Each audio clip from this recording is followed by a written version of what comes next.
بسم اللہ الرحمن الرحیم۔ کل یعنی 28 دسمبر 2025 کو مرزا نے جو پبلک سیشن کرنا ہے اس کے متعلق اپنے افیشیل چینل پر مرزا نے ایک پوسٹ لگائی ہے جس میں اس بات کی طرف اشارہ کیا گیا ہے کہ اس سیشن میں صحیح بخاری حدیث نمبر 2812 یعنی 2812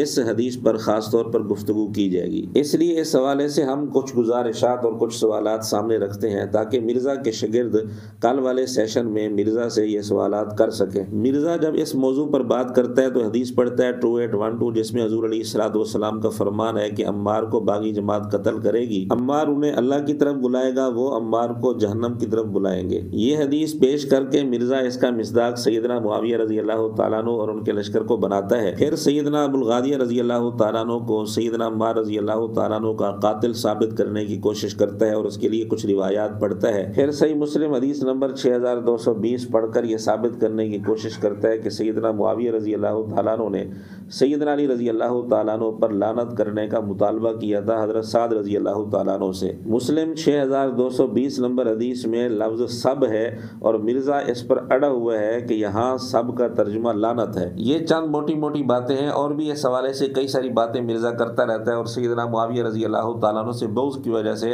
اپنے اندر کی بھڑاس نکالنے کی کوشش کرتا ہے۔ تو اس حوالے سے اس موقع پر ہماری طرف سے چند گزارشات ہیں اور چند سوالات ہیں۔ پہلا سوال یہ ہے کہ صحیح بخاری میں حدیث عمار دو جگہ ہے 2812 اور 447۔ 447 پہلے ہے، 2812 بہت بعد میں ہے۔ مرزا 447 کا تذکرہ بہت کم کرتا ہے، 2812 کا تذکرہ بہت زیادہ کرتا ہے۔ اس کی وجہ کیا ہے؟ جبکہ 447 یہ نمبر بہت پہلے ہے تو اس کا تذکرہ زیادہ کرنا چاہیے تھا۔ ہمیں جو اس کی وجہ سمجھ میں آتی ہے وہ یہ ہے کہ فتح الباری میں 447 کے تحت تو تشریح موجود ہے، 2812 کے تحت اتنی تشریح موجود نہیں ہے۔ 447 کے تحت فتح الباری کے اندر جو شرح لکھی ہے، تشریح لکھی ہے، اس کا حاصل یہ ہے کہ امام بخاری رحمۃ اللہ علیہ نے قتل عمار والا جملہ اس حدیث سے حذف کر دیا تھا۔ اور فتح الباری جس کو دنیا کی سب سے بیسٹ شرح خود مرزا قرار دے چکے ہیں، فتح الباری سے اس حدیث کی یہ تشریح مرزا نے آج تک پڑھ کر نہیں سنائی۔ اور اگر یہ وجہ نہیں ہے تو مرزا خود بتا دے کہ 447 کا تذکرہ بہت کم کرنا اور 2812 کا تذکرہ زیادہ کرنا، اس کی وجہ کیا ہے؟ دوسرا سوال یہ ہے کہ 2812 یہ حدیث تو مرزا سینکڑوں دفعہ بڑے جوش و جذبے کے ساتھ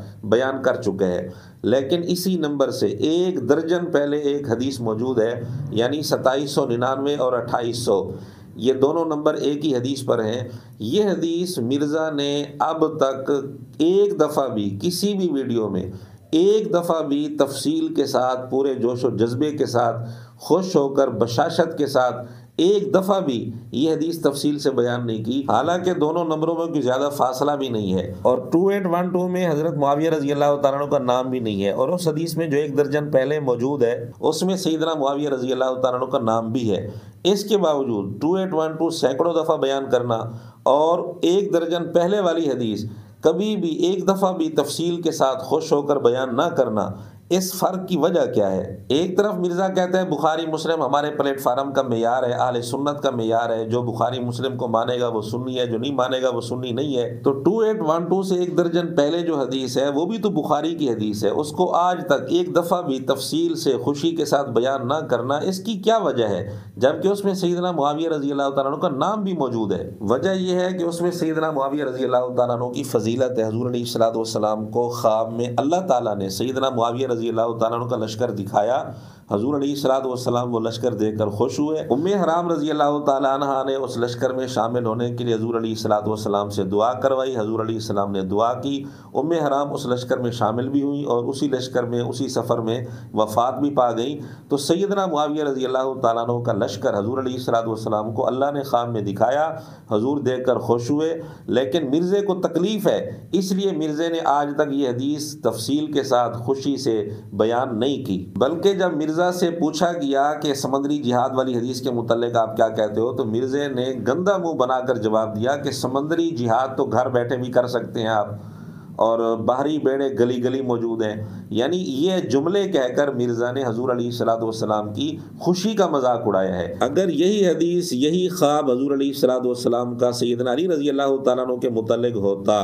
تو مرزا کبھی بھی اس طرح کے جملے نہ کہتا۔ ہمارا تیسرا سوال یہ ہے کہ صحیح بخاری 2812 اور اسی طرح بخاری مسلم سے اور بھی کئی حدیثیں بیان کر کے مرزا ان کو غلط رنگ دے کر سیدنا معاویہ رضی اللہ تعالیٰ عنہ پر تان کرنے کی کوشش کرتا ہے، اور پھر ساتھ ہی کہتا ہے کہ جی کچھ علماء کہتے ہیں کہ یہ حدیثیں بیان نہ کرو، پھر کہتا ہے کہ جی کیوں بیان نہ کریں، ہم حضور علیہ الصلوۃ والسلام سے ٹکر لے لیں تمہارے منہ کا لحاظ کرتے ہوئے، اور جو لوگ کہتے ہیں یہ بیان نہ کرو ان کے خطنے چیک کرنے چاہیے، اور وہ صحابہ سیدنا معاویہ رضی اللہ تعالیٰ عنہ وغیرہ قبر سے اٹھ کے آ جائیں اور کہیں کہ یہ حدیثیں بیان نہ کرو، میں انہیں کہوں گا کہ نہیں میں بیان کروں گا، میں نے تمہارا کلمہ نہیں پڑھا، میں نے حضور علیہ الصلوۃ والسلام کا کلمہ پڑھا ہے۔ اس طرح کے الفاظ مرزا کہتا رہتا ہے۔ لیکن جب بات جناب ابو طالب کی آتی ہے، جن کے متعلق بخاری میں بھی 10 حدیثیں موجود ہیں، مسلم میں بھی 10 حدیثیں موجود ہیں کہ ان کی وفات کفر پر ہوئی تھی، ایمان نہیں لائے تھے وہ، لیکن جب مرزا سے کئی ویڈیوز میں پوچھا گیا تو مرزا نے جواب یہ دیا کہ جی ان کے متعلق خاموشی اختیار کرنی چاہیے۔ اب ہمارا سوال یہ ہے کہ یہ فرق کیوں کیا جا رہا ہے؟ جب بات سیدنا معاویہ رضی اللہ عنہ اور دیگر صحابہ کی آتی ہے تو مرزا اچھل کر کہتا ہے یہ حدیثیں بیان کیوں نہ کریں، حضور علیہ الصلوۃ والسلام کی زبان بند کرانا چاہتے ہو، حضور سے ٹکر لے لوں میں تمہارے منہ کا لحاظ کرتے ہوئے، وغیرہ وغیرہ۔ لیکن جب بات جناب ابو طالب کی آتی ہے تو مرزا کہتا ہے خاموشی اختیار کرنی چاہیے۔ تو سوال یہ ہے کہ مرزا خاموشی کا کہہ کر کس فرقے کے منہ کا لحاظ کر رہا ہے، اور کیا مرزا اپنے ہی فتوے کے مطابق حضور علیہ الصلوۃ والسلام سے ٹکر نہیں لے رہا، اور کیا مرزا اپنے ہی فتوے کے مطابق حضور علیہ الصلوۃ والسلام کی زبان بند نہیں کرانا چاہتا، اور مرزا اپنے ہی فتوے کے مطابق کیا مرزا بھی اپنے ختنے چیک کروائے گا؟ کیونکہ مولویوں کے متعلق تو کہتا ہے کہ جو کہتے ہیں یہ حدیثیں بیان نہ کرو ان کے ختنے چیک کرو، تو جو جناب ابو طالب کے متعلق ہے خاموشی اختیار کرو، تو مرزے کے ہی فتوے کے مطابق کیا اس کے ختنے چیک نہیں کرنے چاہیے؟ اور مرزا کو تو چاہیے تھا جناب ابو طالب کے متعلق جو حدیثیں ہیں بخاری مسلم سے ان کے انٹرنیشنل نمبر بتا کر، انٹرنیشنل نمبرنگ کے ساتھ وہ ساری حدیثیں بیان کر کے وہ یہ کہتا کہ جی جناب ابو طالب، یہ مرزے کے انداز کے مطابق ہم بات کر رہے ہیں، ہم اس انداز کو درست نہیں سمجھتے۔ تو مرزا اپنے ہی اصول اپنے ہی انداز کے مطابق یہ کہتا کہ جناب ابو طالب قبر سے اٹھ کے آ جائیں، وہ کہیں یہ حدیثیں بیان نہ کرو، میں انہیں کہوں گا میں نے آپ کا کلمہ نہیں پڑھا، میں نے حضور علیہ الصلوۃ والسلام کا کلمہ پڑھا ہے۔ لیکن یہ ساری باتیں یہاں اس کو بھول جاتی ہیں۔ صحابہ کے متعلق اصول اور ہے، جناب ابو طالب کے متعلق اصول اور ہے۔ اس فرق کی وجہ کیا ہے؟ ادھر جب صحابہ کی بات آتی ہے مرزا کہتا ہے کہ جی حضور علیہ الصلوۃ والسلام سے بڑھ کر صحابہ کا دفاع کرنے والا کوئی نہیں تھا، جب حضور نے بیان کیا یہ حدیثیں تو میں کیوں بیان نہ کروں؟ تو جناب ابو طالب کے متعلق بھی تو مرزا یہ بات کر سکتا ہے کہ جناب ابو طالب کا دفاع حضور علیہ الصلوۃ والسلام سے بڑھ کر کرنے والا کوئی نہیں تھا، جب حضور علیہ الصلوۃ والسلام نے یہ حدیثیں بیان کی ہیں، بخاری مسلم کے اندر یہ حدیثیں موجود ہیں، تو میں کیوں بیان نہ کروں؟ یہ انداز وہاں بھی تو مرزا اختیار کر سکتا ہے، لیکن مرزا کہتا ہے نہیں، وہاں خاموشی اختیار کرنی چاہیے۔ تو سوال یہ ہے کہ یہ فرق کیوں کیا جا رہا ہے، اس میں کس فرقے کا لحاظ کیا جا رہا ہے؟ کبھی مرزا اس کے جواب میں کہتا ہے کہ جی جناب ابو طالب کے حضور علیہ الصلوۃ والسلام پر احسانات ہیں، اس لیے ہم خاموشی اختیار کرتے ہیں۔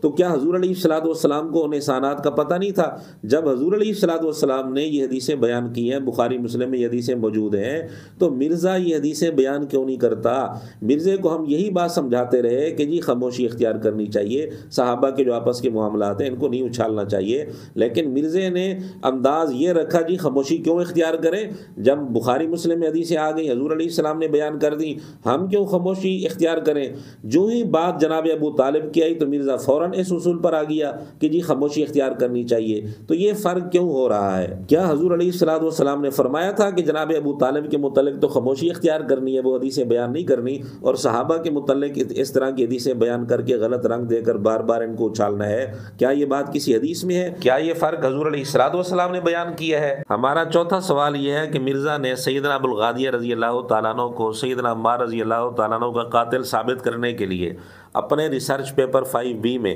حدیث نمبر 18 لکھی ہے، اور یہ حدیث مختلف طرق کے ساتھ لکھ کر آخر میں جو حوالے دیے ہیں ان میں ایک حوالہ السلسلۃ الصحیحہ کا بھی ہے جو علامہ البانی کی ہے، حدیث نمبر بھی اس میں لکھا ہوا ہے 2008۔ البانی نے السلسلۃ الصحیحہ کے اندر جو حدیث عمار کے طرق لکھے ہیں ان میں الفاظ جو موجود ہیں وہ سب اور شتم دونوں لفظ موجود ہیں کہ حضرت عمار رضی اللہ تعالیٰ عنہ حضرت عثمان رضی اللہ تعالیٰ عنہ پر سب اور شتم کر رہے تھے۔ یاد رہے کہ ہم اردو والے السلسلۃ الصحیحہ کی بات نہیں کر رہے، عربی والے السلسلۃ الصحیحہ کی بات کر رہے ہیں۔ یہ اس لیے ہم نے وضاحت پیش کی تاکہ مرزے کے شاگردوں کو پریشانی نہ ہو۔ تو عربی والے السلسلۃ الصحیحہ میں مختلف طرق اس حدیث کے لکھے ہیں جو حدیث مرزے نے خود پیش کی ہے پیپر 5B حدیث نمبر 18 میں۔ تو السلسلۃ الصحیحہ میں حضرت عثمان رضی اللہ عنہ کا نام بھی لکھا ہوا ہے، شاتم کا لفظ بھی موجود ہے اور اسی طرح سب کا لفظ بھی موجود ہے، لیکن ایک سند میں چونکہ حضرت عثمان رضی اللہ عنہ کا نام نہیں تھا، فلاں کا لفظ تھا، تو مرزا نے اپنے پیپر 5B میں اسی سند کو لے لیا اور حوالہ حالانکہ دیا ہے، تو اس کا مطلب مرزے کو پتا تھا کہ یہ فلاں کون ہے۔ حضرت عثمان رضی اللہ تعالیٰ عنہ کا نام اسی کتاب میں لکھا تھا، البانی نے وہ سند بھی لکھی تھی، وہ طریق بھی لکھا تھا، لیکن مرزا نے کیا کیا؟ مرزا نے ترجمہ یہ کیا کہ ابو الغادیہ کہتے ہیں میں نے ایک شخص کو دیکھا کہ وہ فلاں بریکٹ میں لکھا میری ایک محبوب شخصیت، ان کا تذکرہ برائی کے ساتھ کر رہا تھا، یعنی حضرت عمار رضی اللہ تعالیٰ عنہ فلاں کا تذکرہ برائی کے ساتھ کر رہے تھے، یوں مرزا نے ترجمہ کیا اور بریکٹ میں نام نہیں لکھا حضرت عثمان رضی اللہ عنہ کا، بلکہ بریکٹ میں لکھا میری ایک محبوب شخصیت، حالانکہ حوالہ مرزا خود دے رہا ہے اس کتاب کا، اور اس کتاب میں حضرت عثمان رضی اللہ تعالیٰ عنہ کا نام لکھا تھا، لیکن مرزا یہ نام چھپا گیا۔ تو یہاں ہمارے دو سوال ہیں۔ پہلا سوال یہ ہے کہ نام ظاہر نہ کرنے کی کیا وجہ ہے، نام چھپانے کی کیا وجہ ہے؟ حالانکہ سلسلہ صحیحہ 2008 میں حضرت عثمان رضی اللہ تعالیٰ عنہ کا نام لکھا ہوا ہے اور حوالہ بھی خود مرزا دے رہا ہے، اس کے باوجود حضرت عثمان رضی اللہ تعالیٰ عنہ کا نام چھپایا، اس کی وجہ کیا ہے؟ اگر یہاں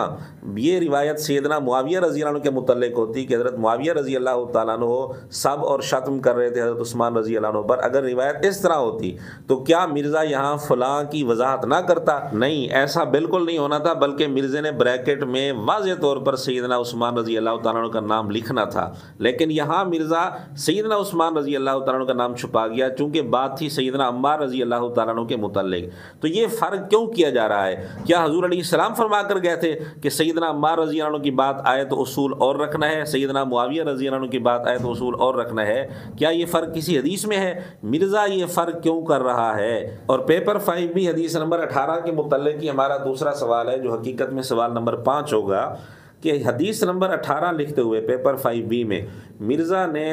ترجمہ کیا کہ جی فلاں کا تذکرہ برائی کے ساتھ کر رہے تھے، حالانکہ اصل جو عربی کے اندر الفاظ ہیں وہ سب کا لفظ بھی موجود ہے اور ایک سند میں شتم کا لفظ بھی موجود ہے۔ شتم کا لفظ سب کے مقابلے میں زیادہ سخت ہوتا ہے، اب سب اور شتم دونوں لفظ موجود ہیں، اس کے باوجود مرزا نے یہاں ترجمہ گالی کے ساتھ نہیں کیا بلکہ ترجمہ کیا کیا کہ جی تذکرہ برائی کے ساتھ کر رہے تھے، جبکہ اسی پیپر 5B میں حضرت معاویہ رضی اللہ تعالیٰ عنہ کے متعلق مرزا نے روایت لکھی جس میں سب کا لفظ تھا، وہاں مرزا نے ترجمہ کیا گالی کے ساتھ۔ پیپر 5B میں یہ حدیث نمبر 40 کے تحت یہ حدیث لکھی ہے، اور اسی طرح اسی پیپر 5B میں حدیث نمبر 37 کے تحت ایک روایت لکھی جو سیدنا خالد بن ولید رضی اللہ تعالیٰ عنہ کے متعلق ہے، وہاں سب کا لفظ تھا، مرزا نے ترجمہ کیا گالی کے ساتھ کہ سیدنا خالد بن ولید رضی اللہ عنہ نے عبد الرحمن بن عوف رضی اللہ تعالیٰ عنہ کو گالی دی، یہ ترجمہ کیا مرزا نے۔ تو ہمارا پانچواں سوال یہ ہے کہ اسی پیپر 5B میں سب کا لفظ حضرت معاویہ رضی اللہ تعالیٰ عنہ والی روایت میں آئے تو مانا گالی ہو، خالد بن ولید رضی اللہ تعالیٰ عنہ والی روایت میں آئے تو مانا گالی ہو، لیکن جب وہی لفظ بلکہ سب اور شتم دونوں لفظ سیدنا عمار رضی اللہ تعالیٰ عنہ کے متعلق آئیں تو ترجمہ گالی نہ بنے بلکہ ترجمہ یوں بنے کہ تذکرہ برائی کے ساتھ کر رہے تھے۔ ترجمے کے اندر یہ فرق کیوں کیا جا رہا ہے؟ کیا یہ بھی فرق کسی حدیث میں ہے کہ حضور علیہ السلام نے یہ فرمایا ہو کہ جب یہ لفظ سیدنا معاویہ کے متعلق ہے، سیدنا خالد بن ولید کے متعلق ہے تو اس کا ترجمہ گالی کرنا ہے، اور جب یہی لفظ سیدنا عمار رضی اللہ تعالیٰ عنہ کے متعلق ہے بلکہ اس کے ساتھ شتم کا لفظ بھی ہو پھر بھی ترجمہ گالی کے ساتھ نہیں کرنا؟ یہ فرق کسی حدیث میں ہے؟ یہ فرق مرزا کیوں کر رہا ہے؟ اور پیپر 5B حدیث نمبر 18 کی روشنی میں ہمارا ایک اور سوال ہے۔ مرزا نے اپنے اسی پیپر 5B میں حدیث نمبر 32 سے پہلے ایک عنوان رکھا جس میں آپ دیکھ رہے ہیں لکھا ہے چوتھے خلیفہ راشد سیدنا علی رضی اللہ تعالیٰ عنہ کے فضائل کا بیان اور ان پر منبروں سے لعنت کرنے کی بدعت کب اور کس نے ایجاد کی۔ اور ویسے بھی مرزا کہتا رہتا ہے کہ خلیفہ راشد پر سب و شتم کی ابتدا بنو امیہ نے کی۔ تو حدیث نمبر 18 جو پیپر 5B میں لکھی ہے کہ حضرت عمار رضی اللہ تعالیٰ عنہ سب و شتم کر رہے تھے حضرت عثمان رضی اللہ تعالیٰ عنہ پر، اصل جو حدیث کے اندر الفاظ ہیں وہ تو یہی تھے۔ اب مرزا سے ہمارا چھٹا سوال یہ ہے کہ سب و شتم کی، خلیفہ راشد پر سب و شتم کی ابتدا کس نے کی؟ مرزا کہتے ہیں بنو امیہ نے کی۔ سوال یہ کیا حضرت عثمان رضی اللہ عنہ خلیفہ راشد نہیں ہے؟ اور مرزے کی اپنی لکھی ہوئی حدیث پیپر 5B میں حدیث نمبر 18، اسی کے روشنی میں آپ خود فیصلہ کر لیں۔ مرزا سے ہم پوچھتے ہیں کہ حضرت عثمان رضی اللہ تعالیٰ عنہ کیا خلیفہ راشد نہیں ہے؟ اور ان پر سب و شتم جو کر رہے تھے حضرت عمار رضی اللہ تعالیٰ عنہ، تو سوال یہ ہے کہ مرزے کا یہ کہنا کہ خلیفہ راشد پر سب و شتم کی ابتدا بنو امیہ نے کی تھی اور حضرت معاویہ رضی اللہ تعالیٰ عنہ پر تان کرتا ہے اسی جملے میں، اصل مقصد تو یہی ہوتا ہے۔ تو اب سوال یہ ہے کیا مرزے کا یہ کہنا درست ہے؟ مرزے کی اپنی لکھی روایت کی روشنی میں بتائیں، حدیث نمبر 18 پیپر 5B میں، اس حدیث کی روشنی میں بتائیں کیا مرزے کی یہ بات درست ہوگی؟ حضرت عمار رضی اللہ تعالیٰ عنہ پر نعوذ باللہ ہم کسی قسم کا کوئی فتویٰ نہیں لگاتے، لیکن مرزے کو شوق ہے یہ باتیں چھیڑنے کا اور یہ فتوے لگانے کا، تو پھر مرزا ہی بتا دے کہ اس حدیث کی روشنی میں یہ کہنا کہ خلیفہ راشد پر سب و شتم کی ابتدا حضرت معاویہ رضی اللہ تعالیٰ عنہ کی تھی، کیا یہ بات حقیقت پر مبنی ہوگی؟ کیا حضرت عمار رضی اللہ تعالیٰ عنہ سب و شتم نہیں کر رہے تھے حضرت عثمان رضی اللہ عنہ پر؟ اور یہ روایت خود مرزا لکھ چکا ہے۔ تو ہم کہتے ہیں لفظ سب کو بنیاد بنا کر مرزا حضرت معاویہ رضی اللہ تعالیٰ عنہ پر تان و تشریح کرتا ہے، فتوے لگاتا ہے، تو حضرت عمار رضی اللہ تعالیٰ عنہ کے متعلق بھی تو لفظ موجود ہے، بلکہ سب اور شتم دونوں لفظ موجود ہیں۔ جو فتویٰ مرزا سیدنا عمار رضی اللہ تعالیٰ عنہ پر لگائے گا، ہم کہتے ہیں وہ فتویٰ بے شک سیدنا معاویہ رضی اللہ عنہ پر لگا دے، ہم قبول کر لیں گے، لیکن پہلے وہی فتویٰ بلکہ اس سے زیادہ سخت فتویٰ حضرت عمار رضی اللہ تعالیٰ عنہ پر لگانا پڑے گا۔ اگر مرزا ان پر فتویٰ نہیں لگاتا تو سیدنا معاویہ رضی اللہ عنہ پر کس بنیاد پر فتویٰ لگا رہا ہے؟ ہم تو دونوں پر فتویٰ نہیں لگاتے، کسی صحابی پر ہم فتویٰ نہیں لگاتے ان معاملات میں۔ تو کیا مرزا بتائے گا کہ حضرت عمار رضی اللہ تعالیٰ عنہ مرزے کی اپنی لکھی ہوئی روایت کی روشنی میں سیدنا عثمان رضی اللہ تعالیٰ عنہ خلیفہ راشد پر، تیسرے خلیفہ راشد پر سب و شتم کرتے تھے؟ مرزا نے آج تک کیا سیدنا عمار رضی اللہ تعالیٰ عنہ پر حکم لگایا؟ بالکل نہیں لگایا۔ یہ فرق کیوں کیا جا رہا ہے؟ ہم تو فرق نہیں کرتے، ہم کسی صحابی پر اس معاملے میں کوئی فتویٰ نہیں لگاتے اور ان روایات کو اچھالتے بھی نہیں ہیں، لیکن مرزا ایک طرف کی روایات کو اچھالتا ہے، دوسری طرف کی روایات کو چھپا لیتا ہے، ایک طرف کی روایات کو بنیاد بنا کر فتویٰ لگاتا ہے، دوسری طرف کی روایات کو چھپا لیتا ہے، فتویٰ بھی نہیں لگاتا۔ یہ مرزا فرق کیوں کر رہا ہے؟ اور ہمارا 7واں سوال یہ ہے کہ مرزا نے صحیح مسلم 6220 نمبر حدیث کو بنیاد بنا کر یہ کہا کہ حضرت معاویہ رضی اللہ تعالیٰ عنہ حضرت علی رضی اللہ تعالیٰ عنہ پر لعنت کرواتے تھے، حالانکہ اس حدیث میں سب کا لفظ موجود ہے اور جملہ بھی استفہامیہ ہے، لیکن لفظ سب کا ترجمہ مرزا کرتا ہے لعنت، اور دلیل یہ دیتا ہے کہ 6229 نمبر جو حدیث ہے مسلم کی، اس میں لعنت کا لفظ ہے، حالانکہ وہ حدیث کسی اور زمانے کی ہے، یہ حدیث کسی اور زمانے کی ہے۔ 6229 نمبر جو حدیث ہے اس میں لفظ ہے آل مروان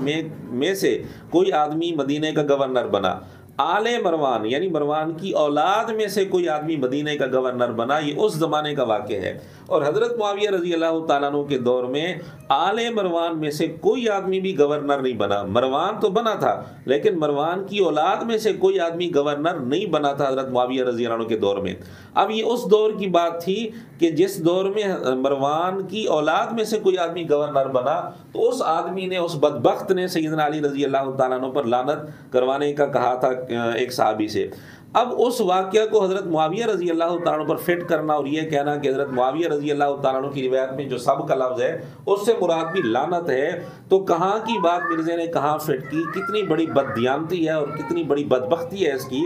کہ جو آل مروان کا واقعہ تھا حضرت معاویہ رضی اللہ عنہ کی وفات کے بھی بعد کا واقعہ تھا، بلکہ 60 ہجری کے بھی بعد کا واقعہ تھا، مرزا ایک ویڈیو میں خود تسلیم بھی کرتا ہے، اس واقعہ کو حضرت معاویہ رضی اللہ عنہ پر فٹ کرنا یہ کتنی بڑی بدبختی ہے۔ سوال یہ ہے کہ مرزا نے آل مروان کے ایک آدمی کا واقعہ حضرت معاویہ رضی اللہ تعالیٰ عنہ پر فٹ کر کے حضرت معاویہ رضی اللہ تعالیٰ عنہ پر یہ جھوٹا الزام کیوں لگایا اور سب کا ترجمہ لعنت کیوں کیا؟ اور ہمارا 8واں سوال جو ضمناً پہلے بھی ہم بات کر چکے ہیں کہ مرزے کی اپنی لکھی روایت کی روشنی میں جو پیپر 5B میں حدیث نمبر 18 اس نے لکھی ہے اور اس کے اصل الفاظ جو سلسلہ صحیحہ کے اندر موجود ہیں وہ تو ہیں حضرت عمار رضی اللہ تعالیٰ عنہ سب و شتم کرتے تھے حضرت عثمان رضی اللہ تعالیٰ عنہ پر۔ تو سوال یہ ہے کہ کیا اس بنیاد پر مرزا سیدنا عمار رضی اللہ تعالیٰ عنہ پر کوئی فتویٰ لگائے گا